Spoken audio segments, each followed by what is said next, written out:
Actually मैंने सतीश जी की जो मर्डर मिस्ट्री चल रही है, जो न्यूज़पेपर में आया है कि उनकी डेथ हुई है और वहाँ फार्म हाउस पे उनके पास कोई ऑब्जेक्शनेबल मेडिसिन्स मिली हैं, तो इसी बारे में ही मैंने कंप्लेंट करी है। क्योंकि सतीश जी मेरे हस्बैंड विकास मालू के फार्म पे ही होली पार्टी में आए थे और वहीं से मेडिसिन्स मिली हैं, वहीं उनको जो भी उनकी तबीयत ख़राब हुई उस बारे में है।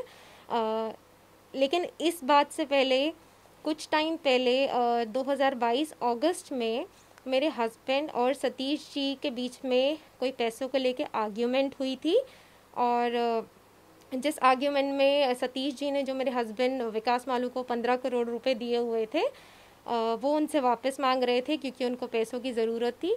पर मेरे हस्बैंड ने उन्हें कहा कि ये पैसे मैं आपको इंडिया में दूंगा और ये आर्ग्यूमेंट दुबई में चल रहा था। ये आर्ग्यूमेंट 2 दिन चला, एक 23 अगस्त को, एक 24 अगस्त को।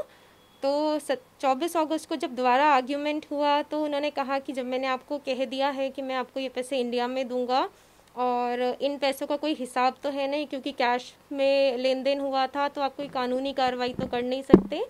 सतीश जी को ये सुन के बहुत अजीब लगा था और उन्होंने एक्चुअली जो भी इन्वेस्टमेंट के तरीके से पैसे दिए थे वो कह रहे थे कि मुझे वापस चाहिए।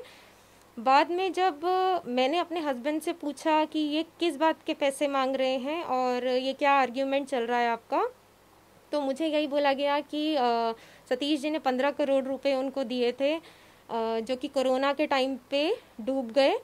तो विकास मालू जो मेरे हस्बैंड है उनको शायद पैसे रिटर्न करने का मन नहीं था, तो उन्होंने बोला कि मैं ये पैसे रिटर्न नहीं करूँगा और मेरे को सतीश जी के बारे में कुछ उल्टी सीधी गंदी लैंग्वेज बोली गई कि वो ऐसे आदमी हैं और मैं तो इनको जो है ना रशियन लड़कियां बुला के ब्लू पिल्स दे के मैं इनका काम तमाम करूँगा क्योंकि ये पैसे मैं नहीं दूंगा अब इनको, ये मेरे को बोला गया। तो जब मैंने ये अखबार में पढ़ा कि और न्यूज़ चैनल्स पे देखा कि ऐसे ऐसे उनकी डेथ हुई है और होली पार्टी पे वो हमारे ही घर पर थे जहाँ पे विकास मालू भी उपस्थित थे, तो मैं ये एंगल इसलिए सामने ला रही हूँ कि पुलिस इस टाइप से फेयर इन्वेस्टिगेशन करे क्योंकि विकास मालू और सतीश जी जो है बिजनेस उनके लिंक भी हैं और जुड़े हुए हैं। उनका कोई स्क्रिप्ट बैंक भी बना हुआ है विद अनिल कपूर और अदर एक्टर्स के साथ,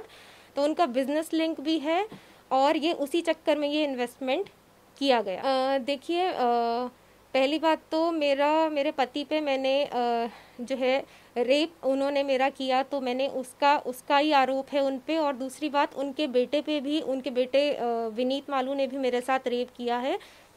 पहले जब मेरे पति ने रेप करके मेरे साथ ज़बरदस्ती शादी कर ली तो वो सहन कर लिया गया, पर जब उन्होंने घर में ये शुरू कर दिया कि अब उनके बेटे के साथ भी मेरे को सोना पड़ेगा, तो ये मेरे से बर्दाश्त नहीं हो पा रहा था। तो जब 17 अक्टूबर 2022 को उनके बेटे ने रेप किया तो मैंने वो घर छोड़ने का फ़ैसला कर लिया और मैं घर छोड़ के आ गई।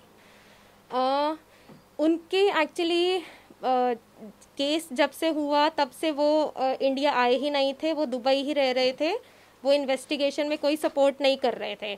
पर उनको जब कोर्ट का ऑर्डर मिला, उनका LOC उनका इशू किया गया, लुकआउट सर्कुलर, तो तब वो दुबई से इंडिया आए। उनका उन्होंने बेल के लिए अप्लाई किया बट उनकी बेल डिसमिस हो गई। लेकिन पुलिस वालों का फिर भी हमें कोई सपोर्ट नहीं रहा और पुलिस वालों ने उनको अरेस्ट नहीं किया और वो खुलेआम घूम रहे हैं और खुलेआम पार्टी कर रहे हैं। ये एक फ़ोटो है मेरे पास जिसमें सेम आर्ग्यूमेंट वाले डे की ही फ़ोटो है जब सतीश जी और विकास की आर्ग्यूमेंट हुई थी, जिसमें हम सब प्रेजेंट है। सतीश जी, मैं, विकास मालू, उनके विनीत मालू, हर्षिता मालू, साक्षी मालू, और एक प्रेजेंट है अनस। ये जो अनस है इनका बहुत रेगुलर हमारे घर पे आना जाना था दुबई में, और जो मुझे बताया गया है थ्रू विकास मालू ओनली कि ये दाऊद इब्राहिम के बेटे हैं।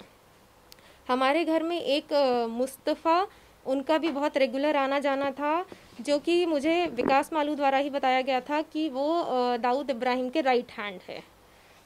तो हमारे घर में इन लोगों का आना जाना था। अनस हमारे घर पे बहुत रेगुलर आता था और बहुत गिफ्ट्स लेके आता था। कोई करेंसी का इनका कुछ लिंक था, आपस में कोई ट्रांजैक्शन करते रहते थे उससे रिलेटेड।